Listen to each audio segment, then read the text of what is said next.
이 공동체를 2016년도에 준비하고 2017년도까지 준비하고 여기까지 왔어요. 지금 이제 6년째 들어왔는데 힘든 순간 고비가 있었는데 그때마다 기도해 주시는 것을 너무 많이 느낄 수 있었어요. 저희가 사실은 방송에 나가고 신문 지면에 알려지게 되면서 그때 임 권사님을 처음 만났어요. 그래서 임 권사님 만나서 함께 이야기 나누고 또 권사님을 통해서 또 새로운 교회 또 목사님을 뵙게 되고 또 목사님께서 정 목사 애쓴다. 그래서 우리가 함께 어려운 순간 함께 우리가 울고 함께 웃자 그 마음으로 도와주시고 성도님들께서 함께 도와주셔서 또 기도해 주셔서 저희 아이들이 이렇게 지금까지 밥을 먹을 수 있었습니다. 그 아이들이 자라요. 그래서 저희 교회에 가면 가장 많이 아이들이 쓰는 단어가 있어요. 이렇게 저희 아이들은 야학이니까 평일날에는 야학이에요. 그래서 와서 애들 누구나 붙잡고 기류교회에서 제일 많이 쓰는 단어가 뭐냐? 그러면 딱 나와요. 너희들은 제일 많이 쓰는 단어는 뭐냐? 안 물어볼게. 근데 이제 저희한테 물어보면 나옵니다. 흘려보냄. 그래요. 저희가 아이들한테 가르치는 건 많은 분들에게 감사함으로 흘려보내는 것을 받고 또 군인들도 와서 봉사를 하는 것은 카투사 병사들이 일주일에 4번에서 5번을 미군 부대에서 자거든요. 그중에 하루 저녁을 온전히 이 아이들을 위해서 쓰는 거예요.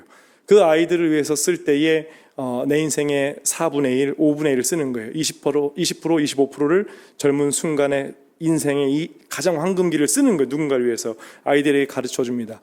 감사히 받고 그리고 누군가에게 감사히 흘려보낸다는 거. 그래서 저희 교회 야학에 등록금이 있는데 그것은 바로 다른 사람을 도와주겠다는 약속이죠. 저는 기대가 됩니다. 이 아이들이 크면 좋은 아빠, 그다음에 좋은 가장, 좋은 엄마, 또 그리고 좋은 직장인이 될 겁니다. 그리고 이 아이들이 누군가에게 자기가 받은 감사한 은혜를 흘려보내게 되겠죠. 저희가 예전에 사진 한번 보여드린지 모르겠지만 유리에다가 전부 다 이름을 써서 썼던 적이 있어요. 그때 목사님, 또 우리 권사님, 또 우리 교회 이름도 다 있었어요. 아이들이 오고 가면서 보라는 거예요. 너희들과 함께하고 너희들을 위해서 기도해주고 너희가 집에서 못 먹는 밥을 먹게 해주시는 분들이 누군지를 기억하라는 거예요. 그것을 기억하지 않으면 너희들은 아무 소용없다라는 거예요. 좋은 대학 가도 아무 소용없다라는 거예요. 제가 맨날 말합니다. 좋은 대학 간다고 인생이 풀리는 게 아니에요. 19살까지만 살 거 아니잖아요. 좋은 대학 가는 것보다 내가 원하는 하나님께서 나를 통해서 이루시는 그 꿈을 바라보면서 가고 그래야 옆으로 돌아가도 그 길로 갈 수 있어요. 내 인생이 19살까지만 살 것 같으면 지금 당장 좋은 대학 가는 게 좋고 좋은 고등학교 가는 게 좋죠. 저는 아까 이 5학년 친구가 찬양을 하면서 기타를 치면서 노래도 부르더라고요. 야, 기타를 잘 친다라는 것보다는 하나님, 저희 잠깐 기도했어요. 하나님, 여기 앞에서 찬양 인도했던 친구들 또 함께 이 밤에 와서 하나님 앞에 찬양 드리는 친구들, 하나님 이 아이들 인생 주님께서 붙잡아 주셔야 됩니다. 이 아이들 인생 가운데 주님이 안 붙잡아 주시면 도대체 우리는 이 아이들한테 하나님을 뭐라고 얘기를 합니까? 주여 길을 좀 보여주시고 길이 없으면 홍해를 갈라주십시오. 그렇게 잠깐 기도를 했었어요. 여러분, 저희가 개인적인 이야기를 좀 보고를 드리면 저는 개인적으로 빈민 사역을 하려고 했어요. 그래서 김진홍 목사님의 새벽을 깨우리로다라는 책이 있었어요. 고등학교 2학년 때 하라는 공부는 하지 않고 그 책을 탐독을 했던 것 같아요. 그래서 그때 느낀 게 저는 경찰이 되는 게 제 꿈이었어요. 잘 어울리지 않아요? 정형사 막 이렇게 해서 범죄도시 막 제일 잘 어울리지 않습니까? 근데 목사로 살아도 사람들을 도우면서 이렇게 살 수 있구나. 그 책을 보면서 이야, 사람은 이렇게 사는 거구나. 고등학교 2학년 때 그랬어요. 그래서 제가 신학을 하겠다 그러니까 온 집안이 난리가 났어요. 그래서 그런데도 갔습니다. 그래서 신학을 하게 됐는데 하나님께서 부르신 거라고 믿고 그래서 남들은 하나님의 음성 듣고 신학한다 그랬는데 저는 책 읽고 됐습니다. 그게 저한테는 부르심이었던 것 같아요. 그리고 그 부르심을 쫓아왔는데 인생을 이제 살다 보니까 제가 감히 말씀드릴 수 있는 건 아니지만 작은 교회, 큰 교회 저희한테는 그렇게 중요하진 않았어요. 어차피 빈민 사역할 거니까. 근데 인생이 한번 뒤틀어졌던 적이 아까 말씀드렸던 그 순간이었습니다. 왜냐하면 방향이 뒤바뀐 거죠. 저는 빈민 목회를 해야 되는데 이제 큰일 났다. 이게 반은 직장인, 반은 목회자로 살아야 되는데 이거 이제 어떻게 해야 되냐 막 그랬던 순간이 있었어요. 근데 그때에 하나님께서 은혜를 베풀어 주셔서 좋은 교회에서 훈련을 받을 수 있게 해주시고 그 교회에 있다가 미국에서 공부할 수 있는 잠시 공부할 수 있는 기회를 주셨어요. 왜 미국에서 공부를 하려고 했냐면 여기다가 죄송합니다. 넷대루라 그래요. 어른들은 이거 하나 더 붙이고 명함에 이력서 쓰려는 게 아니고 여러분 빈민 사역을 하려면 이게 참 그래요. 우리끼리만 하는 얘기인데 교회들 여기저기 다 지원했다가 갈 데 없으면 오는 게 빈민 사역이었어요. 물론 소명 갖고 하시는 분들도 많이 있지만 대부분 우리 선배님들을 보면 지원했다가 떨어지고 그러면 점점 해서 막 그래서 저는 빈민 사역한다고 신학 공부했다 그러지 않습니까? 기분이 나빴어요. 그래서 나는 열심히 준비해서 대한민국에서 제일 좋은 학문, 제일 좋은 것 공부해서 가장 가난하신 분들에게, 가난한 분들과 나누고 싶다. 그래서 이분들에게도 이런 목사가 같이 내가 사역한다라는 기쁨 좀 드리자라는 치기 어린 마음이 있었습니다. 그래서 준비하고 있던 상황이 있었는데 그거 뭐냐면 저는 이제 그 신학대학을 나왔지 않습니까? 근데 어차피 빈민 사역을 하면 정부하고 얘기를 해야 돼요. 정부하고 얘기하려면 또 다른 전공 하나를 공부하고 싶었어요. 그게 윤리학입니다. 그래서 그러던 중이었는데 아까 말한 것처럼 그 시험 준비하다가 갑자기 저희 가족이 이렇게 죽고 저는 직장인으로 되고 유학 다 포기하고 이건 어떻게 할 수가 없는 거예요. 당장 돈은 벌어야 되고 근데 하나님께서 그 과정 가운데에 좋은 곳으로 인도하셔서 한 교회에서 4년 동안 훈련 받게 되고 또 그 사이에 가족을 7년 동안 도울 수 있게 되었어요. 그리고 나서 미국으로 유학을 하게 됐어요. 유학을 하게 됐는데 그 과정 가운데서도 하나님께서 개입해 주셨습니다. 장학금을 받게 됐는데 이 장학금은 저는 절대로 받지 못하는 상황이었어요. 왜냐하면 제가 성적도 안 됐고 실력도 안 됐어요. 그리고 늦게 냈어요. 여러분 여기 하남도 유학 보내시는 분들 많이 있잖아요. 미국에 입학 원서를 낼 때 장학금을 받는 데드라인이 있고 그 다음 데드라인이 있어요. 저는 이 앞선 데드라인 제 근처에 유학 간 사람도 없고 다 실패했어요. 근데 이 다음번에 냈거든요. 그러고 나서 2달이 지나도 미국에서 연락이 안 와요. 왜 안 오지? 그래서 요즘처럼 이 SNS가 잘 돼 있는 때도 아니었으니까 미국으로 국제 전화를 했습니다. 혹시 제가 떨어졌나요? 그랬더니 그쪽에서 미안한데 메일이 안 갔냐고. 그래서 지금 빨리 메일 확인해 보라고 했는데 붙었는데 집사람한테 새벽 5시에 막 깨워서 여보 나 붙은 것 같아. 잠깐만 내가 눈을 다시 씻고 번역을 해볼게. 나 손이 떨려. 그러고 나서 보니까 이메일이 한 통이 더 왔어요. 이메일을 해서 2개가 동시에 왔나 봤어요. 근데 두 번째 이메일이 뭐냐면 장학증서였어요. 장학증서였는데 그 장학증서를 보면서 깜짝 놀랐습니다. 거기에 이렇게 쓰였어요. Full Scholarship. 전액 장학생. 여러분 이게 도대체 뭐냐 그래서 깜짝 놀랐어요. 그래서 나중에 일단 가자. 제가 사실은 미국을 가려고 시험 본 게 아니고 그 당시에 완전히 패배감에 젖어 있었고 제 인생이 결혼하고 아이 태어나고 이제 아내하고 두 손 꼭 잡고 미국 가서 공부하고 와서 여기서 노숙인 사역하고 그게 꿈이었었어요.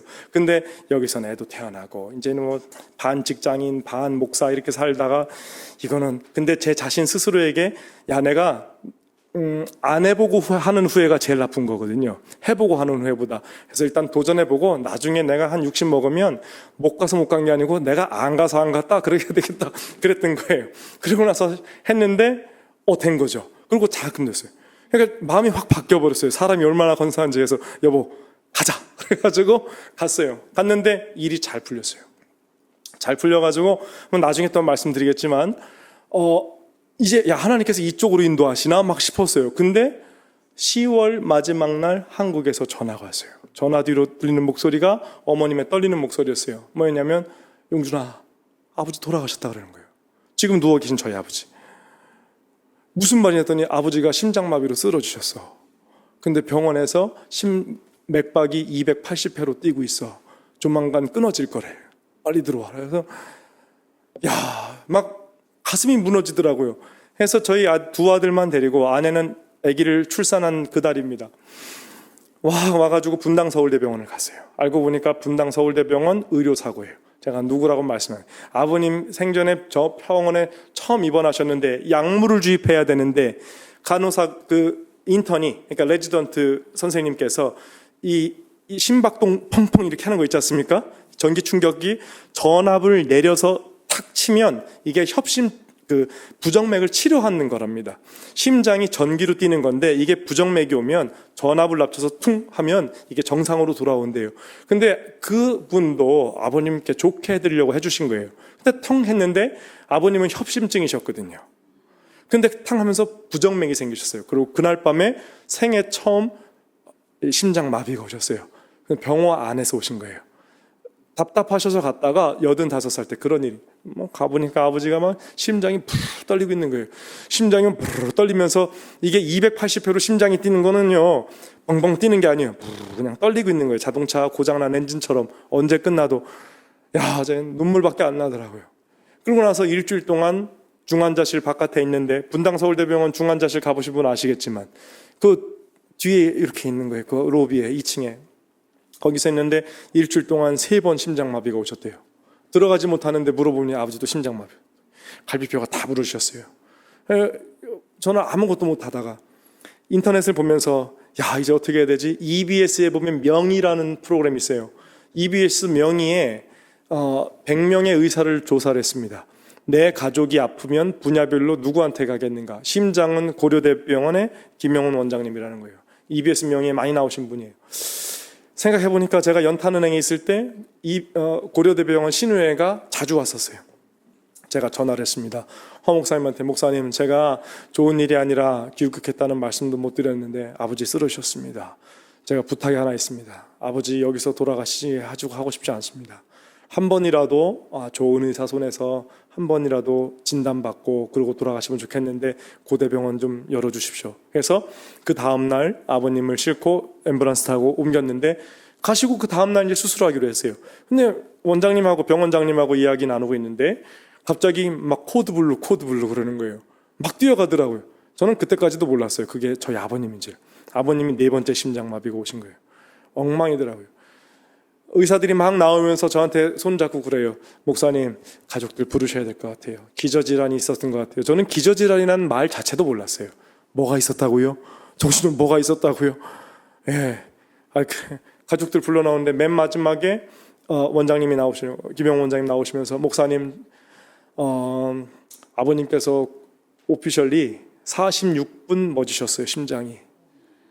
근데 내가 28분 멎은 사람은 살려봤는데 전봇대 고쳤던 젊은 사람이 감전돼서 떨어졌다 왔는데 내가 살렸습니다. 근데 아버님은 46분이긴 하지만 우리가 에크모 집어넣으면서 했었고 한번 하나님 하시니까 좀 기다려보자고. 아버님 병실 중환자실 들어가서 보니까 에크모 기계를 위아래로 엄지손가락만한 튜브로 피를 뽑아서 강제로 돌리는 이제 최후의 심장이잖아요. 근데 이게 억지로 돌리니까 사람이 노인이라 쪼글쪼글했거든요. 땡땡해졌어요. 사람을 막 돌리니까 피를 돌리니까 정말로 터지기 일보 직전이에요. 아버지 손을 잡는데 의식이 없어요. 한 달 동안을 고대병원 로비에서 잠을 잤어요. 아버지를 기다리면서. 근데 안 일어나세요. 순간 저희 생각은 뇌사 오신 것 같다. 지금 저 상태라 CT를 못 찍지만 뇌는 죽었다고 판단을 해야 된다. 그래서 일단 내가 미국 가서 다 정리하고 올 테니까 나한테 2달만 다오. 내가 졸업은 해야 되지 않겠냐. 그래서 2달만 있다가 제가 1월 달에 졸업이었는데 근데 그 사이에 아버님이 깨어나셨어요. 아버님이 깨어나시고 기적처럼 살아나셨어요. 그리고 뇌 손상이 없이 깨어나셨어요. 그리고 나서 5년 사시다가 지금 저렇게 되신 거예요. 지금은 병명을 말씀드리면 후두의 종양이 목을 다 막고 계셔요. 그래서 여기 구멍을 뚫어야만 숨을 쉬시는 상황이었고 지난주에도 좀 고비가 있었습니다. 아무튼 그런 삶 가운데 너무 힘들었어요. 그리고 이제 아버님 때문에 다시 미국에서 한국으로 돌아와서 있던 차에 저희 눈앞에서 사고가 하나 납니다. 그 당시에 저는 서울역에 있는 해돋는 마을이라고 우리 교단에서는 제일 크게 노숙인을 섬겼던 공동체가 있었어요. 거기에 이제 후임으로 가기로 결정이 됐던 상황이었어요. 청량리 역사 뒤를 보면 최일도 목사님, 청량리 역사 앞쪽에는 김원일 목사님이었어요. 한 300명씩 밥을 먹습니다. 근데 서울역으로 옮겨서 이제 제가 그쪽으로 가기로 이제 결정이 되는 상황이었는데 애 하나가 초등학교 4학년짜리가 저희 눈앞에서 차에 쳐서 날아가는 사건이 있었어요. 반대편에 저희 아내가 있었고 이 아이가 횡단보도에서 건너오다가 눈앞에서 차에 쳤어요. 집 하나가 저희 동네는 15m인데 집을 2개를 날라갔으니까 30m를 날라갔어요. 미안한 지금 몇 살이야? 5학년. 그래. 딱 4, 5학년 요만할 때예요. 자동차 앞, 제가 막 뛰어나가서 보니까 자동차 앞 범퍼는 깨끗해요. 근데 번네트가 찌그러졌어요. 그러니까 축구공, 골프공 이렇게 밑에서 걷어차듯이 애가 가벼우니까 애를 걷어 올린 거예요. 하고 푹 날. 저희 집사람 막 울면서 뛰어오고 가서 인공호흡 해가지고 걔를 병원에 싣고 보내고 이제 이렇게 들어봤죠. 이렇게 교통사고나 부러지면 이렇게 들면 툭툭 떨어져요. 뼈가 부러지면은. 근데 뼈는 다친 데가 없는데 피가 쭉 나는 거예요. 뭡니까? 장파열. 장이 다 터진 거죠. 야, 그 아버지를 찾으려고 부모를 찾으려고 보내면서 그 아이의 학교 가방을 뒤져보니까 부용초등학교 4학년 장 누구누구라고 써 있는 거예요. 그래서 장시성을 갖고 있는 분들 중에 초등학교 아이인 집을 다 찾았어요. 아파트부터 시작해서 저희 동네 목사님 잘 아시지만 그 조그만 동네 다 없어요. 나중에 알고 보니까 아빠가 아닌 거예요. 아빠가 아니라 동거인이고 엄마는 우울증 걸려가지고 간호사였는데 우울증 걸려서 집주인이 그러는데 목사님 이 사람 1년 반 됐는데 여기 온 지 나 집 밖으로 나오는 거 한 번밖에 못 봤어요. 그러는 거예요. 남편이라고 하는 사람은 사채업자인 거예요. 애가 여러분 우리 학원 다니면 학원에서 끝나면 집에 어떻게 해요? 봉고차로 데려다 주잖아. 근데 얘는 그것도 못한 거예요. 그냥 지가 혼자 걸어오다가 2시쯤 돼서 이렇게 날아간 거예요. 하나님께서 저희한테 물어보시고 싶은 것 같았어요. 야, 너 이제 노숙인 사역하고 좋다 이거예요. 너 가서 사역하면 뭐 재정도 괜찮아. 근데 너 얘 어떻게 하겠냐? 너 목사인데 너 얘 어떻게 할래? 그래서 읍사무소를 갔어요. 이 지역이 도대체 어떻게 해서 이렇게 됐냐? 내 고향이. 물어보니까 평택이 청소년 자살 시도율이 전국의 1위예요. 저희 아이 중에 하나, 제가 오늘 짧아서 다 말씀 못 드리는데 저 아이 중에 하나는 여자애인데 머리끈이 이렇게 있는데 여름에도 여기에 머리끈이 헤어밴드가 있어요. 그래서 어느 날 와고 너 머리 묶어라 했더니 괜찮대요. 그래서 손을 쭉 보는데 헤어밴드 뒤로 칼자국이 보여요. 손목을 5번을 걷어요. 그 아이가 중학교 3학년짜리였는데 5학년 때부터 의붓 아버지한테 성폭행 당해서 걔가 정말 죽고 싶어서 군산에서 엄마랑 도망온 애예요. 그 아이가 나한테 그래요. 웃으면서 목사님 이거 그을 때요 좀 깊이 거야 돼요. 그래야 안에 있게 잘려요. 얼마나 그으면서 힘들었겠어요. 얘가 무슨 생각을 했겠냐는 거예요. 너 왜 너 엄마한테 말하지 않았냐 했더니 엄마한테 말하면 아저씨 도망가잖아요. 5학년 때부터 요만할 때부터 성폭행 당한 거예요. 여러분 그게 평택 아이들이었어요. 안 되겠다 싶어서 아내랑 여보 우리가 서울 가면 사역이 힘들어도 그래도 거기는 봉사자들도 많고 연예인도 많이 오고 또 교계에서 알려진 데라 펀드도 괜찮아. 근데 난 승혁이 저 아이가 마음에 걸린다. 어떻게 하지? 우리가 우리 앞에서 그렇게 됐는데 그래서 일단 후임이군 뭐고 일단 애들 학원 못 다니는 애들 길거리에 두지 말자. 그래서 다니면서 걸어 다니는 애들 학교 끝나고 방과 후에 집에 가거나 학원 가야 되는데 놀이터 있는 애들 물어봅니다. 야, 너 몇 학년이냐? 몇 학년이에요? 너 학원 안 다녀? 안 다니는데요. 엄마는 아빠가 없어요. 그럼 너 목사님 나는 목사인데 너 좀 도와줄게. 공부 가르쳐 줄게 할래? 공부 싫은데요. 딴 것도 가르쳐 줄게. 기타도 가르쳐 줄게. 그냥 와. 그래서 저희 반지하 거기서 야학을 하기 시작해요. 혼자서는 절대로 안 되니까 옆에가 군부대가 있잖아요. 군부대에 또 미군 부대에 근무하는 아이들이 공부를 좀 괜찮게 하는 친구들이잖아요. 그래서 그 친구들한테 말했더니 한 친구가 그래요. 목사님, 우리 부대에 신우회가 있습니다. 그 신우회에 오셔서 목사님 도전 한번 해보시죠. 신우회 말씀 전할 수 있는 기회가 생겼어요. 그래서 이러한 교회에 가서 이야기를 했습니다. 너희들 중에 지금 당장 이런 아이들한테 우리가 밥 한 번 사주면 얘 배가 부른다. 얘네들한테 돈 주고 게임기 사주면 당장은 즐겁지. 근데 이 아이들한테 공부를 가르쳐주면 부모님 때로부터 내려왔던 가난을 끊을 수 있다. 너희들 중에 나랑 동참하고 싶은 사람 있으면 손들어봐라 했는데 5명이 손들었어요. 우리 영상에 볼 때 맨 처음에 사진 있는 그 5명이 그 아이들이에요.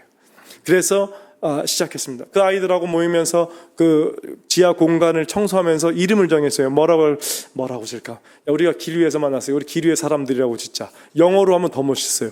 People on the way. 뭔가 있어 보여요.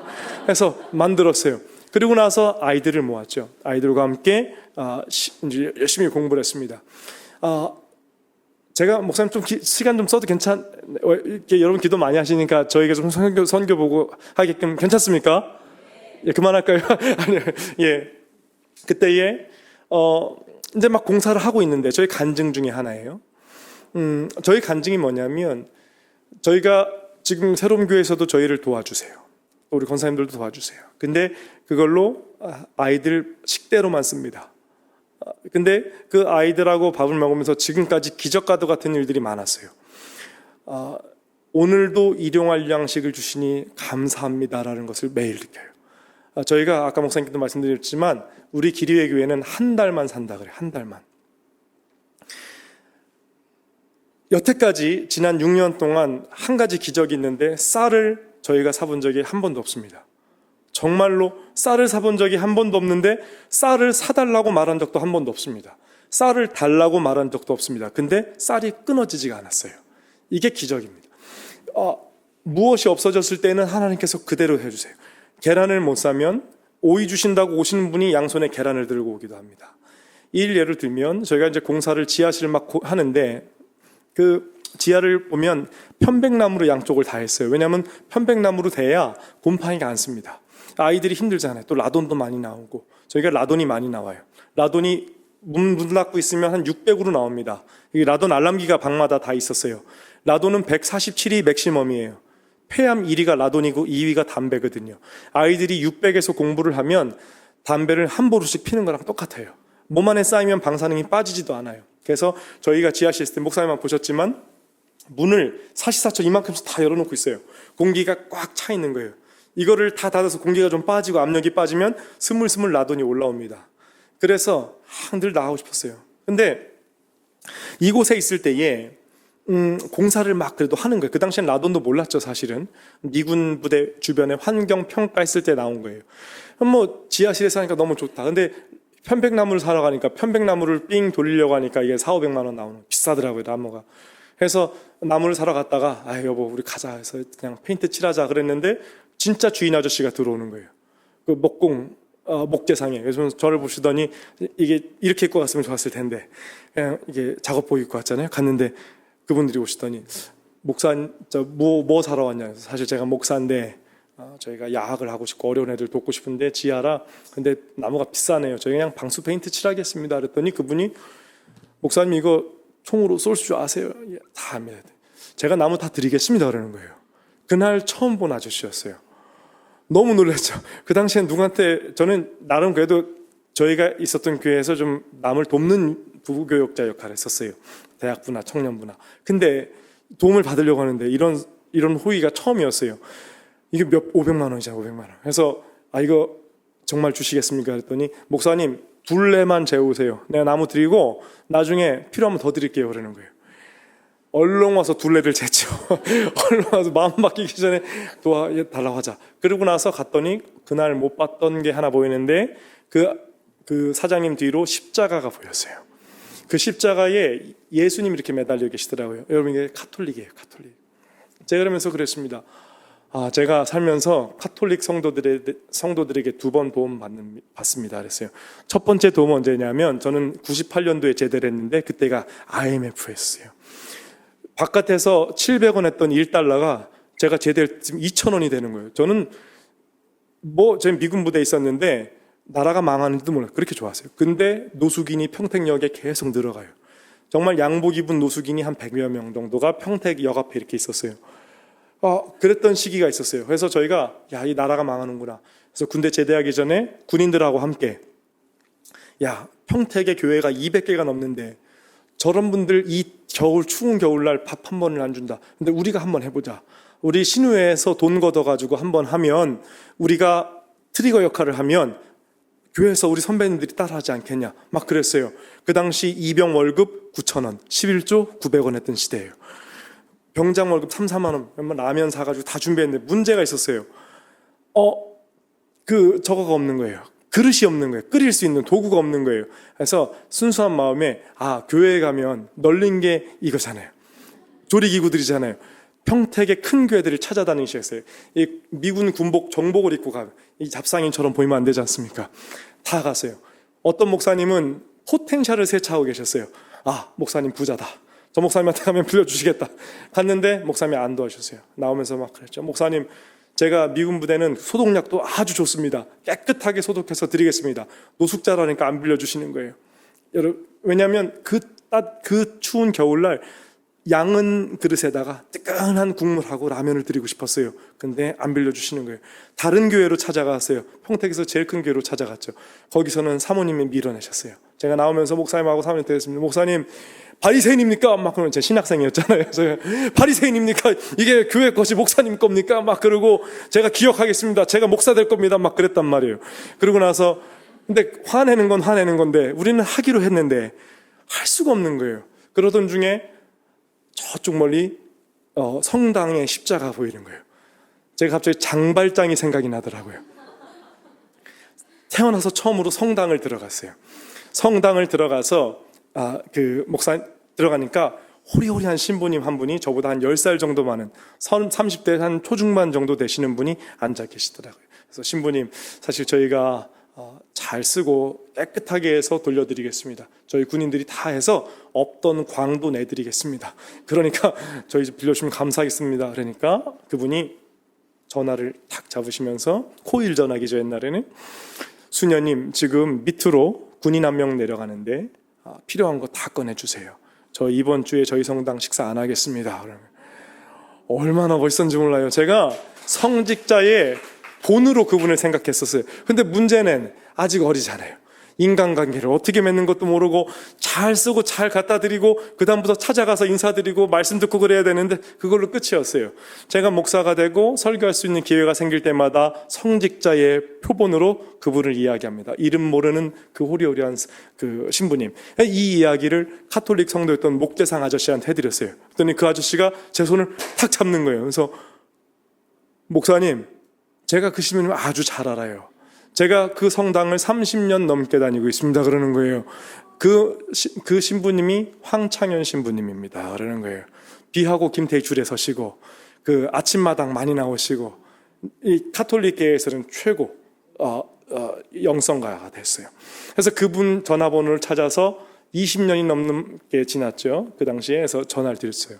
신부님, 제가 그때 신학생 군인인데 저를 기억하십니까? 그랬더니 그럼 내가 잊을 수가 없지 그러시는 거예요. 신부님, 제가 길이의 사람들이라는 야학을 만들어서 노숙인도 섬기고 아이들도 섬기고자 합니다. 그랬더니 신부님이 그래, 나중에 우리가 함께 돕자, 그렇게 하고 끊었어요.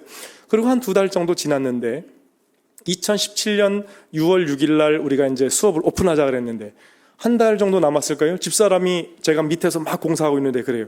저희 둘만 했거든요. 집사람이, 여보 근데 큰일 났다. 왜? 애들 뭐 먹이지? 그러는 거예요. 너무 바빠가지고 애들이 오면 밥 먹인다는 생각 못했어요. 공사한다만 생각했지. 그러네. 일단 기도하자. 하나님께서 방법 마련해 주셔야지. 기도하고 내가 좀 나가서 돈 좀 벌고 오면 돼. 하루 뛰면은 쌀 좀 사. 했는데 그 다다음 날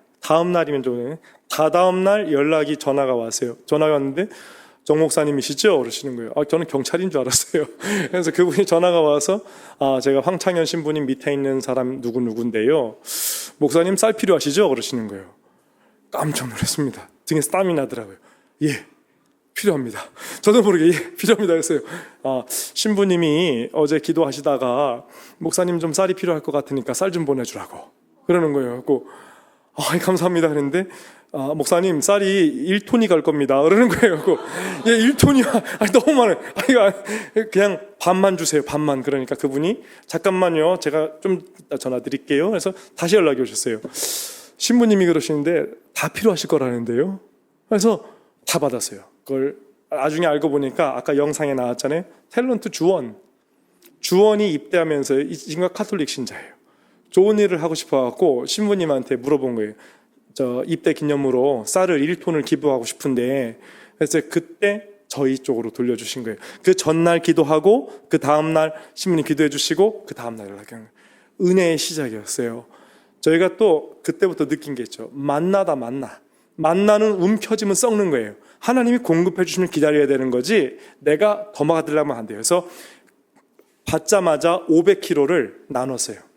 고물상 가가지고 폐지 줍는 할머니들 주시라고 5통 내려놓고 또 혼자 정말 멀리서 태안에서 성도님들 몇 명 놓고 사역하시는 분들한테 쌀 5포대 갖다 드리고 다 나눴어요. 그러고 나서 쌀이 이제 저희 먹는데 군인들하고 아이들이 쌀을 흡입을 해요. 너무 잘 먹어요. 이놈들이 나중에 알고 보니까 공부 가르쳐주고 싶은 게 아니고 사모님이 해준 밥 먹고 싶어서 나왔다는 거예요. 군인 아이들이 그래요. 군대를 갔다 오신 분들만 알게 될 거야. 그래서 근데 이 아이들이 여기서 열심히 해서 그랬는데 이제 쌀이 다 떨어질 때가 됐어요. 그때 저하고 아내하고 그랬습니다. 야, 참 집사람이 그러는 거죠. 여보, 이제 이 쌀 다 떨어지게 생겼어. 이제 우리 쌀 사야 돼. 그래서 그랬죠. 야, 그때 조금만 남겨두고 나눠줄 걸. 사람이 간사하잖아요. 그래서 했는데 쌀을 내가 갖고 올게. 하여튼 이번에는 뭐 우리 하자. 그랬는데 일주일 후에 저희 함께하는 병사 한 명이 미군 병사를 데리고 들어오는 거예요. 검은색 흑인 아저씨인데 이종 격투기 나오는 아저씨 같아요. 헤이 패스터 그러고 손을 탁 잡는데 저는 제 손이 부러지는 줄 알았어요. 근데 그 친구가 오더니 만나고 싶었는데 지금 와서 미안하다 그러면서 저는 아직도 이름 기억합니다.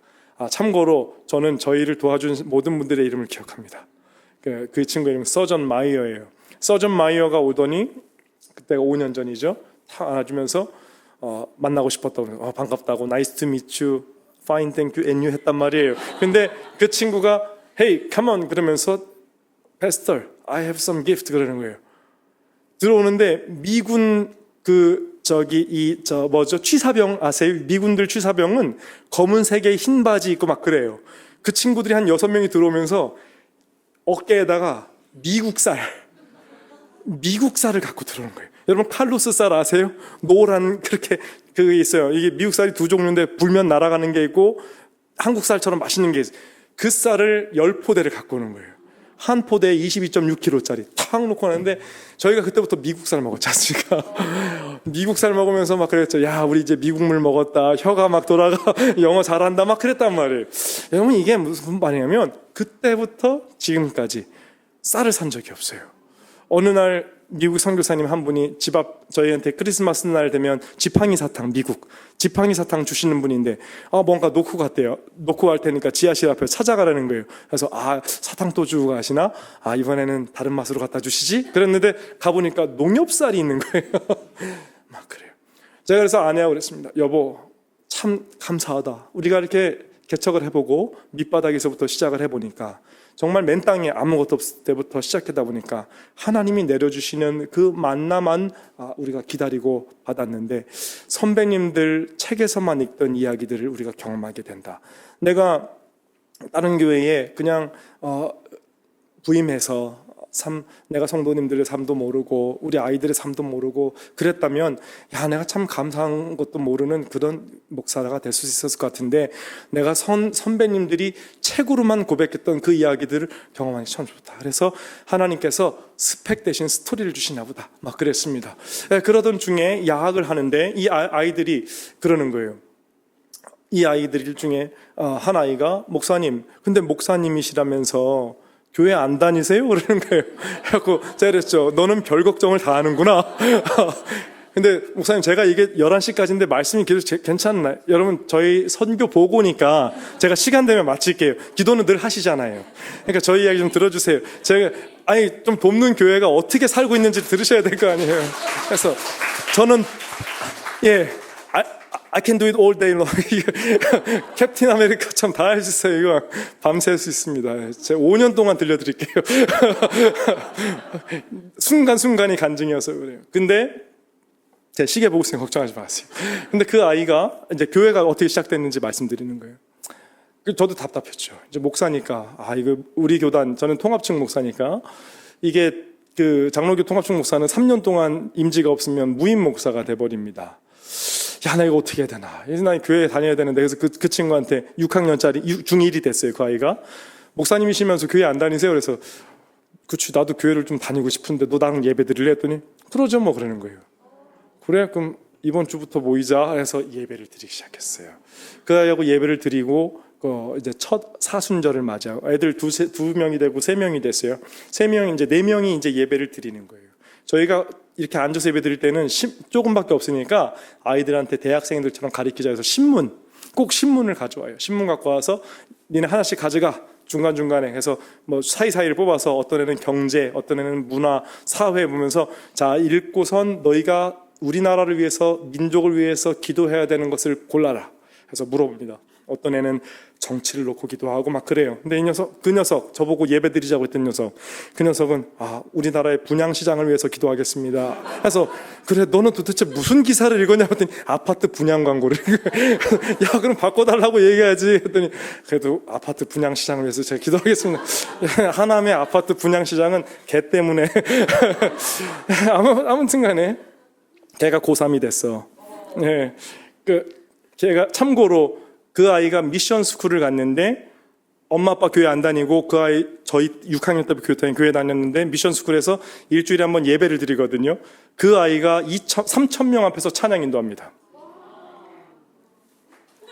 와, 나중에. 근데 아무튼간에 해지 이야기. 그랬던 그 아이들 때문에 예배를 드렸는데 그 아이가 딱 그러는 거예요. 사순절이었는데 목사님, 저희가 이번 부활주일날 저희도 계란 삶아 주시나요? 삶은 계란 먹나요? 그러는 거예요. 야, 혜지야, 너는 참 대단하다. 너는 마태복음을 창세기 뒤에서 찾으면서 야, 어떻게 그렇게 그런 걸 알았어? 계란 먹는 거 어떻게 알았었더니 씩 웃으면서 목사님, 저희는 다 알아요. 그리고 크리스마스에 선물 주시는 것도 알아요. 그래서 그치. 근데 혜지야, 목사님은 큰 교회도 있어봤고 강남에 큰 교회도 있었고 시골에 작은 교회도 있어봤고 우리나라 교회도 있었고 외국 교회도 있어봤어. 근데 너 올해에 예수님께서 다시 오신다면 막 이렇게 큰 교회 가서 칸타타 박수 치시고 나오시면서 이렇게 삶은 계란 드시면서 야, 베드로야, 목 맥힌다, 물 좀 갖고 와라. 너 이게 상상이 가냐 했더니 좀 안 어울려요. 그래서 혹시 안 어울리지? 나도 그럴 것 같아. 오히려 와서 정말로 교회 문턱도 넘기 어려웠던 분들, 또 홀로 눈물 흘렸던 우리 성도님들 찾아다니면서 손 잡아주시면서 내가 늦게 와서 미안하다. 내가 눈물 다 보고 있었어. 기도 듣고 있었는데 정말 빨리 오고 싶었는데 늦게 와서 미안해. 이렇게 안아주시지 않겠냐. 정말 직장에서 너무나도 힘들고 고통당하면서 일했던 우리 아버지들 직장으로 찾아가서 뒤에서 안아주면서 늦게 와서 미안해. 미안해. 이렇게 하지 않겠냐 그랬더니 그랬겠다라는 거예요. 그러고 나서 큰 교회 또 작은 교회 찾아다니면서 또 칸타타 박수 쳐주지 않겠냐. 그랬죠. 그렇겠다는 거예요. 근데 목사님 생각할 때 올해는 예수님이 안 오실 것 같으니까 우리가 가자. 그래서 뒤에 그 헌금이 없었어요. 솜사탕이 담긴 플라스틱통, 그걸 가지고 솜사탕 빨리 먹어. 그래서 빈 거 놓고 자, 이제부터 이게 우리 헌금통이야. 여기다가 우리가 헌금이라는 걸 한번 해보자. 너희가 마음을 넣으면 돼. 그래서 애들이 걸어다니고 차비 넣고 음료수 사 먹고 싶은데 물 마시고 돈 넣고 해서 돈을 모아서 저희가 돈 모아서 폐지 줍고 혼자 사시는 분들에게 이 옷 같은 것들을 사다 드렸어요. 의약품들, 그 당시에 마스크를 이 KF94 마스크 100장이 몇천 원밖에 안 갔었어요. 사다 드렸죠. 그리고 그 다다음 해에 코로나가 왔을 때 할머니들 최고였죠. 집에 박스 채로 있었잖아요. 그랬단 말이에요. 그러면서 길 위의 교회가 선교 공동체가 됐어요. 그리고 그 선교 그러니까 야학으로 시작했어요. 그리고 나서 교회가 생겼어요. 그리고 교회 예배를 드리다가 선교를 하게 됐고, 저희 교회가 외국인 노동자들을 돕는다는 이야기를 하니까 그 친구들이 와서 목사님 월급 못 받았어요, 도와주세요. 그러면 전화해서 월급 받고, 그러면서 이 외국인도 선교한 해서 저희 교회는 지금 현재는 교육하는 야학 공동체, 그 다음에 하나님 앞에 예배드리는 예배 공동체, 그리고 함께 구제하는 구제 공동체, 그리고 함께 외국인들하고 선교하는 선교 공동체, 이 네 다리로 가게 됩니다. 열심히 지금 달려왔습니다. 그 아이들하고 지하에 있다가 이제 제일 걱정됐던 게 이 라돈이 제일 컸어요. 사실은 라돈 볼 때마다 너무 힘들었죠. 그래서 컨테이너 2대를 샀습니다. 컨테이너, 미군 부대에서 나오는 20년 된 컨테이너들을 사놓고 컨테이너를 탁 맞붙이면은, 그리고 가운데를 뚫어버리면 되겠다 싶었어요. 지금 저희 교회는 컨테이너 하나가 12m거든요. 12m를 놨기 때문에 우물정차처럼 보여요, 위에서 보면. 그래서 지금 여기 아까 저 피자 정말 맛있었거든요. 그 피자 먹었던 식당 제가 한번 걸어봤어요. 한 15m 되더라고요, 길이가. 그거 한 반 정도 더 있다고 생각하시면 돼요. 그래서 그 15m인데 아이들하고 작은 교회를 만들었어요. 그래서 우리가 한번 나가보자. 제가 이 아이들을 좋아하는 게, 이 아이들은 목사님이 하자 그러면 다 되는 줄 알아요. 저희는 아이들, 아까 말씀드린 것처럼 현재 아이들 주일날 한 20명 정도 모여서 예배드리고, 야학은 아이들과 선생님을 다 합치면 40명 정도 됩니다. 그래서 그 공동체인데, 사실은 아무것도 없어도 우리가 한번 해보자. 그래서 여기저기서 막 빛도 없고 그래갖고 한번 만들어 봤어요. 그래서 우리의 목표는 햇빛 보고 예배드리자 그랬어요. 그리고 큰 교회 부러워하지 말라 그랬어요. 제가 아이들한테 얘기한 게, 우리는 번듯한 교회당이 중요한 게 아니고 개밥 그릇에다가도 보석을 담으면 이게 보석함이 되는데, 이 금그릇에다가도 개밥을 담으면 개밥 그릇 된다. 건물이 중요한 게 아니다. 하나님께서 우리 안에 어떤 선물을 주든지 감사함으로 그 안에 생명이 있으면 이게 진짜 교회다. 우리가 교회면서 이것도 교회다라고 말하고 있습니다. 제가 영상이 좀, 요거 영상만 보고 저희가 마치려고 하는데, 저희 아이들과 선교 보고예요. 그 교회를 지었던 영상 한번 보여주시면 좋을 것 같아요. 그 선교고 그 다음 거 보시면 됩니다. 네, 이게 지난주예요. 네. 네, 감사합니다. 여러분, 제가 너무 시간이 없어서, 사실 이게 저희가 괜한 말이 아니고, 사실은 저희가 이 하남에 있는 우리 새롬교회하고 목사님, 또 우리 성도님들은 저희한테는 은인이에요.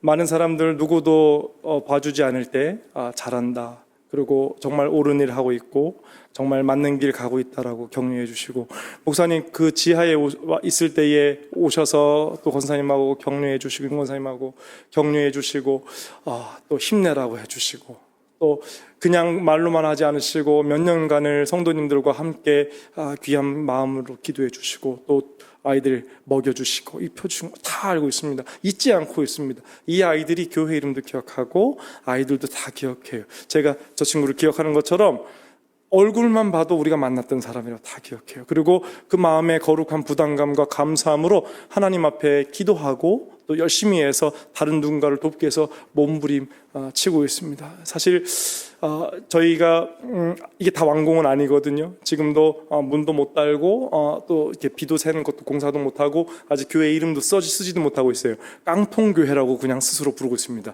우리는 깡통교회다. 그리고 깡통교회에 있지만 누구보다도 행복하게 사역하고 있다. 그리고 그런 말을 합니다. 하나님 앞에서 가장 큰 교회는 아닐지 몰라도 가장 칭찬받는 성도들 되자, 그러고 있습니다. 어떤 장로님께서 저한테 마지막으로 이 말씀 드리고 마치면 좋을 것 같아요. 어떤 장로님께서 그런 말씀 하셨어요. 목사님, 밑 빠진 독에 물 붓는 것 같지 않냐고, 왜 자꾸만 애들 데리고 그렇게 하느냐고 막 그래요. 성도들 그 열심에 그 열정에, 그리고 작년 위주로 설교를 하고 작년에 만나고 그러면 재정도 자립하고 세렸죠. 장로님, 기본적으로 제가 목사가 된 이유는 재정 자립하려고 목사 된 거 아닙니다. 그리고 재정 자립하려고 몸부림치다 보면 10년, 20년 지나면 그럼 교회 아무것도 못합니다. 없으면 없는 대로, 있으면 있는 대로, 때를 얻든지 못 얻든지, 없으면 2명 돌보면 되고, 있으면 20명 돌보면 되고, 더 많으면 200명 돌보면 되고, 그러지 않습니까? 그리고 근데 장로님 말씀하신 게 맞습니다. 밑 빠진 독에 물 붓는 것 같습니다. 애들 데리고 있다 보면 정말 밑 빠진 독에 물 붓는 것 같아요. 당장 결과도 눈에 나타나지도 않고 막 그래요. 그리고 어차피 이 아이들 다 키워서 또 내보낼 거 아니겠습니까? 어떤 분들이 그러더라고요. 목사님 진짜 좋은 일 하는 거예요. 이 아이들이 교회의 기둥이 될 거라고 해서 제가 그런 말 하지 말라고 했어요. 이 아이들 여기 평택에 다 남으라고 열심히 해갖고 더 큰 물로 나가서 세상 바꿔야지. 우리 교회는 훈련소라 그랬어요. 여기서 잘 훈련시켜서 내보내. 나 하나님께서 이 아이들을 위해서 수많은 경험, 그리고 이 아이들과 함께 나누라고 가난한 교회나 큰 교회나 그런 경험 시켜주신 것 같아요. 그래서 이 아이들 보면 너무 가슴이 뛰고 기쁜 거예요. 이 아이들이, 저는 그래서 2번 세대라고 말해요. 2번 세대. 다음 세대 아닙니다. 2번 세대. 얘네가 바뀌면 어른 세대가 바뀌어요. 얘네가 바뀌면 지금이 바뀌는 건, 미래가 바뀌는 게 아닙니다. 얘네가 바뀌면 지금이 바뀌어버리는 걸 너무나도 잘 알고 있습니다. 제가 장로님께 말씀드리면서 그랬어요. 장로님, 밑 빠진 독에 물 붓는 것 같습니다. 정말로. 근데 장로님, 한국 교회가 밑을 막아놓고 계속 그 안에 모으니까 부패하고 썩어지는 거 아니겠습니까? 그리고 제가 알고 있는 거 한 가지, 밑이 뚫려 있는 그릇이 있는데 그게 화분입니다. 화분은 물이 빠져나가지만 물이 빠져나감으로 생명이 살아나고 있습니다. 교회는 생명이 살아나는 화분과도 같은 곳이 돼야 됩니다. 교회는 자꾸만 재물을 쌓아놓고 사람 쌓아놓고 그 안에 가둬놓고 썩고 그런 냄새 풍기는 곳이 아니라 내 안에 하나님께서 은혜를 부어주시고 내가 그것을 감히 하나님께 감당할 수 없어서 밑으로 흘려보내고 그 안에 생명이 자라나는 그것. 아까 목사님 저희 대기실에서 기다리면서 그 말씀하시는 거예요. 목사님께서 말씀하시는 거예요. 하나님께서 이 코로나 가운데 우리는 예배, 온라인 예배 하지 않았다는, 저는 목사님 너무 존경스러웠어요.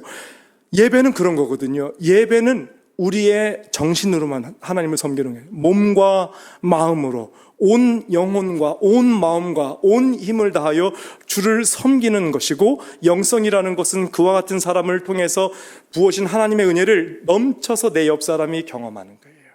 온라인 예배 드렸던 모든 교회들이 다 어려워하고 있어요. 교회를 안 나와요. 근데 온라인에 그 어려운 시기에도 불구하고 하나님 앞에 예배 드리려고 몸부림쳤던 교회는 싹이 나와요. 저는 봤어요, 이 아이들을 위해서. 모든 교회가 아이들이 없다고 난립니다. 여러분, 평택에 있는 교회가 저희 동네에서 제일 큰 교회가 500명이에요. 그 500명 중에 중고등부 아이들이 25명입니다. 그 옆에 감리교회가 제일 큰 교회가 있어요. 250명 나옵니다.